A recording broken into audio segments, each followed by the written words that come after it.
the most important lesson that I think I've learned is to go in with a mindset that you are trying to decide if you like them, not being worried about if they will like you.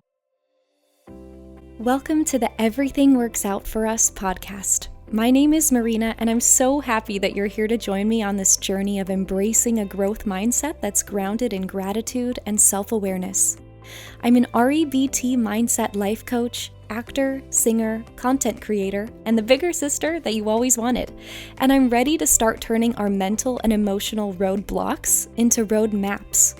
In each episode, I holistically utilize psychology, spirituality, and my own personal experiences to strive to empower you to step into your power and deeply connect to both your inner knowing and the world around you. Let's grow together. Hello, my beautiful listeners, and welcome back to the pod. Whoa, it feels good to say that. It has been quite some time. So if you are still here, thank you. If you're new, welcome. I'm super excited to have you listening. I I had to enter my hermit era for a little bit. Wasn't doing great. Was doing pretty bad. Pretty horrible mentally and physically. And I think I can hopefully say that I'm on the up and up again. I've had to do a lot of work, but I'm ready to make some episodes again. So, of course, in times of darkness, lots of learning happens. And so, obviously, that's what I've been doing. So, this week, I want to talk about romance. Ooh, I want to talk about romance, dating, all that good stuff that's been on the forefront of my mind recently. I've been ebbing and flowing, going back and forth between trying to prioritize that and then trying to prioritize other things and myself. So, anyway, I just thought that it would be fun to talk about it, especially as a certified lover girl. I have spent quite amount of time being single, which has evidently been necessary for me on my healing journey and healing my attachment style and healing my subconscious beliefs and behaviors surrounding relationships. And as someone in her late 20s, there's a lot of societal pressure to be in a relationship and to get married and to start having babies, etc. And I won't lie, it's obviously really hard to not worry about these things, especially feeling like I myself have my own biological clock ticking um, on top of everything else. But it is this exact pressure that I know I need to work on forgetting about. uh, the timeline for my life, whether it's a relationship, my career, or certain goals or milestones, is something that I choose to believe is in larger hands. And what is our job is to just put the desire and the intention out into the universe and to simply allow the magic to happen in the timing that it needs to happen. And as absolutely frustrating as it can be at times, we have all heard the phrase, it will happen when you least expect it, right? And a part of me wants to be like, well, what if I am literally always wanting and expecting it at every waking second of the day? Then what? But this week, we're going to unpack how we can let go of the timeline and expectation of it all to make room for what is really meant for us to enter the picture. And maybe, I'll share a little bit about my dating life. Ooh, okay, let's just get into it. So, let's start by unpacking the phrase that it happens when you least expect it, the dreaded phrase. Much like me telling you not to think about a pumpkin spice latte, you're going to immediately think about a pumpkin spice latte. Happy PSL season, by the way. If I tell you to not think about a pumpkin spice latte, what are you going to do? You're going to think about that PSL. You might even want it more now that I brought it up. You weren't even thinking about it in the first place, but now that I brought it up, now it's on your mind, right? So if you want a relationship, you are going to think about how you want that relationship. You're going to think about what you want your future partner to be like, just like you're going to think about how delicious that pumpkin spice latte is. But In reality, a pumpkin spice latte is it's not just going to magically appear at your doorstep if you just stop focusing on it. And neither is that relationship. So, in both cases, we have to set an intention and take aligned action without worrying about the outcome. When we place our mobile order on the Starbucks app, we set that intention that eventually we're going to pick up our latte. We ordered it, but it's not our job to think about how exactly the barista is making it, checking every 30 seconds, refreshing your app to see if it's done or not. We just know that we ordered it and now we can go about our day. And I think this is similar to telling the universe that you are ready and open for a relationship, making an order with the universe, per se. And it's going to take longer for a good relationship to get here. Unfortunately, they're usually not quickly made as a PSL would be made. But we know this. It's not our job to keep tabs on the universe. God knows your order was placed, and if you want it, if you make the order, then it's meant for you. Pumpkin spice lattes exist because we're meant to enjoy and consume them. And if it's what we want, an amazing relationship exists because humans are made for connection and love. And our taste buds are made for pumpkin spice lattes. But also, if you never place your mobile order, your latte isn't getting made. If you don't place your order with the universe properly, then the healthy relationship isn't getting crafted for you in the way that you think you're hoping. So, how do we place our orders with the universe? By setting intentions and then taking aligned action. There's a few techniques that I do that are ideally attracting my dream relationship as we speak. But firstly, as with many manifestation techniques, it is essential to get specific about what you want and truly place that order. Either write a letter to the universe, and when I say universe, I mean universe, source, God, spirit, whatever phrase resonates with you most. I choose to use them interchangeably.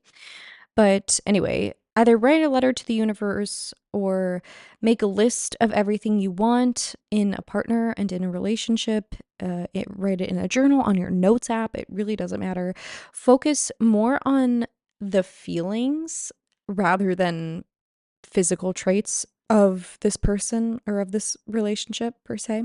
But there's no harm throwing those on the list too, a couple of them. Just as long as you stay open, because that is the key to all of this. Staying open to what the universe knows is best for us. Now, if you need ideas to add to your list, just think about your deal breakers, your morals, your whatever makes you feel safe. And this is going to be different for everybody, but to give you some examples of things on my list, since it's my pod, I have some personality traits, things such as I want them to be thoughtful, spiritual, strong, artistic, have a similar sense of humor to me, and ideal qualities that they have or that they bring to a relationship, such as securely attached, has either a good job or a hobby that they're passionate about, and then some physical traits that I personally find attractive that aren't a deal breaker, of course, but you know, we're all attracted to whatever we're attracted to, so I don't think there's anything wrong with throwing that on there. I like a strong arm, in case you're wondering. Good smile, you know. And then some actual deal breakers for me, like a person that is close-minded or a person that hates animals are just for me, couldn't not my person, you know. So, I would advise against extremely specific things such as they need to be over 6'4" or they need to work for Deloitte or whatever. If those things are extremely important to you, or if you think that they're extremely important to you, I would suggest making them a teeny more vague. Like, they are taller than me, or they're financially stable and they're good with money, because these address the emotional reason behind your desire and giving you, both you and the universe, more room to realistically match those desires with a little bit less pickiness. Another technique is visualization. So if you like making vision boards, vision board away, or those movies that you make in your mind before you fall asleep, keep it up, girl. Keep it up, boy. That is a pretty powerful manifestation method, actually. When you make those visualizations of your dream relationship or your dream partner in your mind, and they're taking you on these romantic dates, and you come home and you snuggle all night, whatever the heck you dream about, your business, not mine.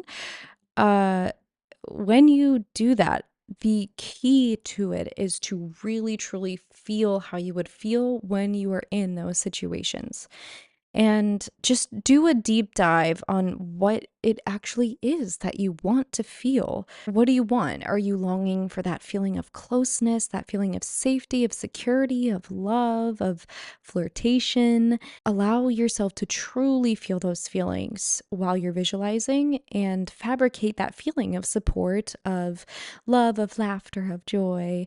Because the more that we familiarize ourselves with those feelings in our mind, the safer that our minds feel when we feel them in real life. A lot of the time, we may push away a potential relationship that could be healthy for us because it's unfamiliar. We're not used to feeling those feelings. And as I speak on like a broken record, our brains are meant to, or are wired to protect us and keep us safe rather than make us happy. So if we are not used to feeling vulnerable or safe or calm or at peace or loved by a person, our brains may tell us that we don't want that relationship because it's unfamiliar and it's scary and something must be wrong with that person. But the more that we get used to feeling those warm and fuzzy feelings that we crave, the more likely that we are to actually find them in reality, and the less likely we are to accidentally sabotage them and to push potential away. Now let's move on to aligned action. Instead of internalizing the rhetoric that things happen when we least expect them, and then therefore we must give up because things are completely out of our control, put yourself in situations where you could potentially meet your person. Sure, it might be out of your control. You might not be able to place your mobile order for pickup in 20 minutes exact, if we're going with this metaphor the rest of the episode. But if you stay home and you never actually place the order, your latte is never getting made, right? So this can look like just getting on the dating apps and dating intentionally, or it can look like telling your friends that you're open to being set up with mutual connections, or it can be joining a new social group or club, or it can be going out to your favorite coffee shops or dog parks or gym or bars without your headphones in and with your eyes up and smiling at people and making eye contact and asking them how their day is, or maybe giving them a little polite compliment. Just making that effort to make a connection with someone new when you normally wouldn't be doing that. When it boils down to it, when there is something that we want, it is partly our job to be proactive, not desperate, and partly the universe's job to deliver. Goes hand in hand. Now, here is a hard pill to swallow. Get ready. The more desperate we are, the more the universe will continue to give us lessons. And good grief, it is not fun. But the more that we reach and abandon our morals and ignore red flags and refuse to work on ourselves and our own behavioral patterns that don't serve us, all for the sake of just being in any relationship that we can get, the more the universe will give us the same person in different forms, different shapes and sizes, same behaviors. And be conscious of the type of person that you're attracted to and the type of people that you attract. Because if you find many similarities or you find yourself getting heartbroken over the same behaviors, it's not a coincidence. And maybe you need outside help to heal from this. Maybe you need a therapist who can help subconscious beliefs that you acquired in childhood or that are hindering you, or who can help you work through your disorganized attachment style, or your tendency to become codependent, or your habit of needing to fix people.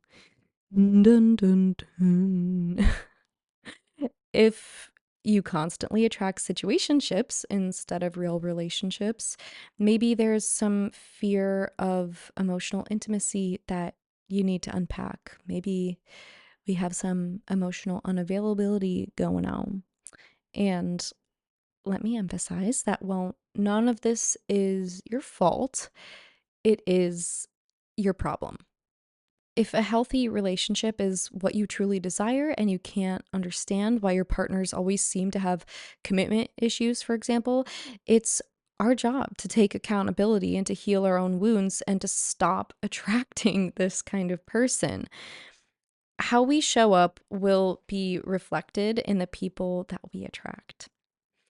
And I'm thankfully at a point now where I can spot certain red flags pretty quickly and know it's my job to run from them and not give them the benefit of the doubt and then wonder why they did exactly what I was afraid they do and get my heart broken yet again. And I know it is a hard pill to swallow. There's a slew of reasons for this that I won't get into during this episode, but a pattern is a pattern for a reason. And hey, the good thing is we can change our patterns and we can change our habits and change our beliefs. Trust me, you're not hopeless.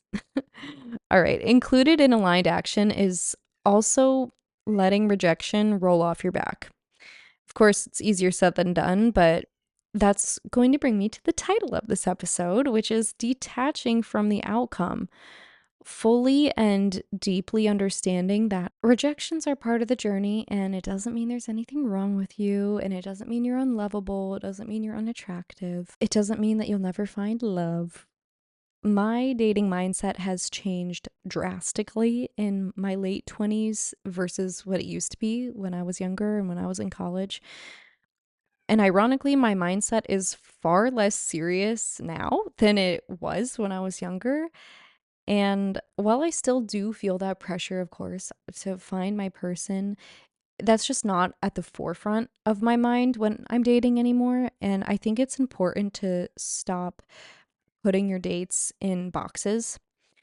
For one, you don't have to know or decide if you're going to marry this person on the first date. Please, for the love of God, don't decide that. And I think a lot of people get hung up on the idea that if they want a serious relationship and then when that intimacy that only comes with time and trust isn't there immediately after the first few dates, then they feel like something is wrong. Additionally, it puts way too much pressure on both yourself and your date to go in with the intention of marriage, in my opinion. Allow things to happen naturally.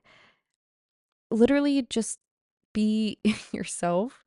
And the most important lesson that I think I've learned is to go in with a mindset that you are trying to decide if you like them, not being worried about if they will like you.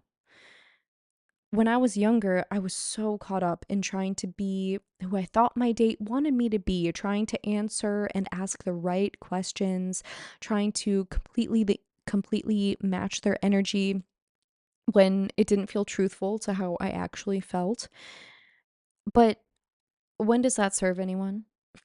Honestly, if I'm completely myself and my date doesn't like me, not only is that not my problem, but it saves the both of us a lot of time and effort.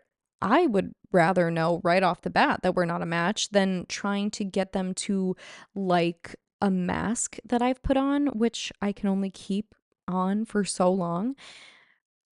A date, especially a first date, is my job to decide if I like them and if there are enough similarities between the two of us to want to go on a second date. That's it. The end goal of a first date should be to know if you like them enough for a second date. Period. That's literally it. It shouldn't be to know if you're going to get married. It shouldn't be to create plans 6 months in the future. None of that. Do we vibe? Do I think you're cool? Do I want to see you again at least one more time? Cool. And then the more dates that I go on, the more I can tell the universe, yes, more of this, please. I like this. Or, no, I actually don't like that. And I don't want to date someone who is like that for whatever reason. And that's okay too. And each date is adding modifications to my order, to my PSL.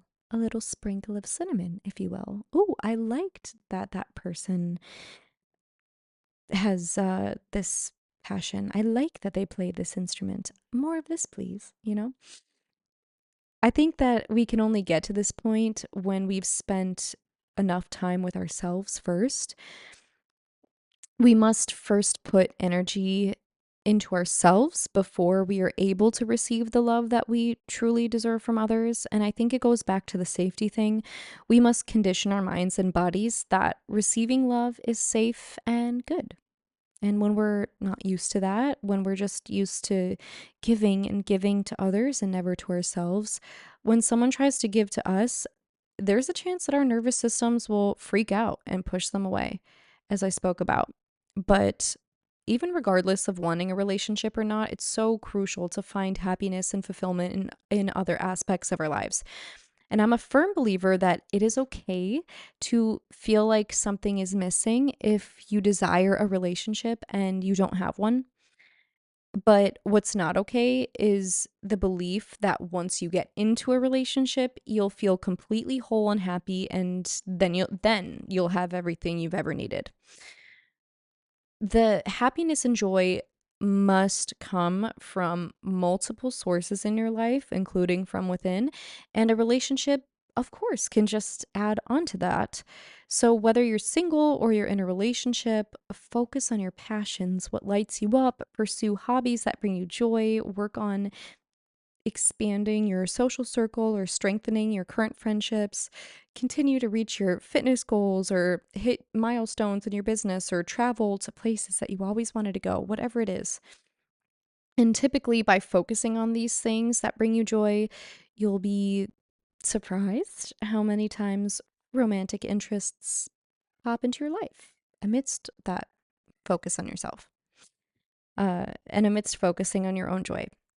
Even for me, even though I've been on and off the app since college, the most meaningful and impactful romantic relationships that I've had, I have always met them in person out of the blue and while I was doing something I love, which happened to be something that we both love. And I was open to meeting someone at those times, but I wasn't searching and I was detached from any kind of desperate energy. Any societal timelines were nowhere near the front of my mind when I met these people. All right, I do want to circle back to first dates and to dating mindsets in general. I strongly urge you to not give in to the negative mindset of everyone sucks, dating is hopeless, the apps are a joke, men are trash, etc. We all have the right to feel frustrated after a bad slew of dates, right? I am not denying those feelings. I have felt them myself, but we attract what we are and we attract what we believe. And if we repeatedly spout how hopeless everything is regarding dating and how shitty people are, we're fighting the abundance that we could be attracting instead. And at least just try to remain neutral about it. Of course, if you're frustrated, let that feeling pass for sure. But if you have to take a break from the apps or from dating because it's truly getting you in that negative mindset, that's fine. Do it. Take a break. I'm currently on a break from the apps myself because I was finding myself feeling increasingly frustrated by people, quote unquote, wasting my time. And I'm also learning and continually setting boundaries and continually modifying my order, as if you will. And I personally do not like talking for weeks on end with a stranger with no date planning or intention of meeting up. I'm here to meet people. So as soon as I start getting frustrated, I'm done. I exit the situation. I just take a breather and I put the energy back on myself. And as soon as I start feeling excited and motivated again, then my intention is back to just put myself out there and see what happens. I'm not going to find my person by starting an interaction with frustrated, judgmental, or desperate energy. As soon as I start feeling not like myself, I'm pulling myself out of the race, a temporary hold, and that's more than okay. And that is what I recommend. I mean, who wants to go on a first date with someone who immediately has a bad attitude? It's just, what's the point? So, with first dates, whatever you have to do to both hype yourself up and detach from the outcome of the date, do it. Listen to your favorite song while you're getting ready, or say affirmations in the mirror, wear whatever makes you feel most confident. Just go in feeling great about everything that you have to offer and go in with curiosity. This person deserves that much. Do your best to avoid projecting your ex onto them or making assumptions about them. Let them simply show you who they are through their words and their actions, because this is someone new. You are starting fresh. This new person is not the last person you dated, nor are they a fantasy that you created in your mind. And maybe it's because I'm in my late 20s now, but I feel like I'm experiencing the latter more and more frequently, where I feel as if my dates may be putting me on a pedestal because they want to be in a relationship.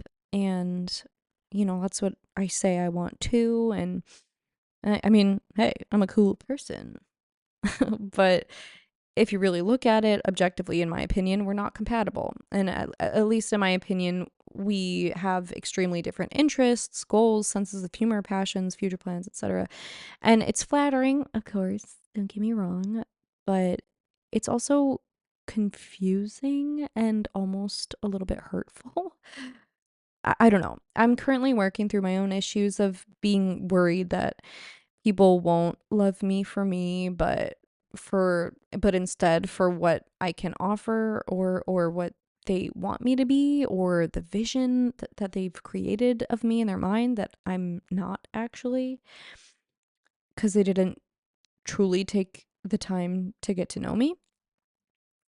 Um, and then I'm there. I'm just there and they want a partner, and so I'm just this projected vision, essentially.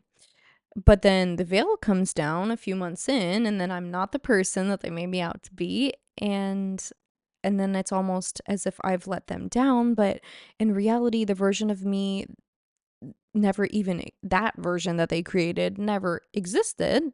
She's fake. A I don't know, a vision in their mind, whatever.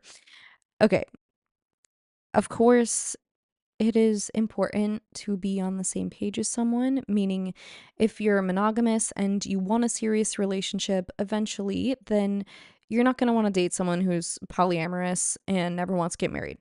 But at the same time, putting the pressure on someone who you just met to immediately jump into a relationship just because both of you eventually want one isn't the right way to go about it either. Either, in my opinion. Relationships are so vulnerable. There are so many factors that go into forming a healthy relationship with someone, but most importantly, they take time. There is a certain amount of energy and investment that you naturally have to put in to get any kind of reward, and it doesn't benefit anybody to lie to yourself or to lie to you about what's actually right for either of you. So that's just, me getting on my little soapbox. But anyway, a part of detaching from the outcome of dating means letting go of the need to change people. When we're focused solely on the outcome instead of the experience the urge to change whoever we're with will be there. And that's when we try to fit them into our mold. We cannot control the outcome and we cannot control others. So, when it all boils down to it, what is the key to detaching from the outcome? It's being present and focusing on the connection at hand. It's being in the moment. It's the more that we stay in the moment and stay curious about people and ask genuine questions and stay vulnerable about ourselves, all while holding our own boundaries, of course, the importance of the outcome seems to fade away. It's irrelevant if this new person is your future spouse. It's irrelevant if they're attracted to you or if they like you before you even met them. It's irrelevant if they are going to check every single one of your boxes. It's irrelevant how long you've been single. It's irrelevant how old you are. What matters is the courage to show up, to put yourself out there in the most authentic way possible, and to remain open to the possibility that this next person could be the one. But if they're not the one, then hey, you got another story to tell. That's cool. You learned something. I mean, also, let's be honest, like, our friends love to hear that tea. They love a good dating story. Who doesn't? But trust in the knowing that our orders are coming. I just wanna be part of your symphony. Okay, our pumpkin spice lattes will get here eventually. Just keep staying true to yourself. Hopefully, this helps a little. I don't know. It feels good to be back. I maybe next time I'll share some more actual dating stories. I guess I didn't really get into that in this episode. So, if there's anything else you want to hear regarding romance, dating, etc., or not, I don't know, let me know. You can leave a comment, leave a rating in the show notes. You can check me out on TikTok. Everything Works Out For Us Pod with no O in works. And thank you so much for listening, for sticking by my side through my ups and downs, posting and not posting. I appreciate you. And send this to your friends.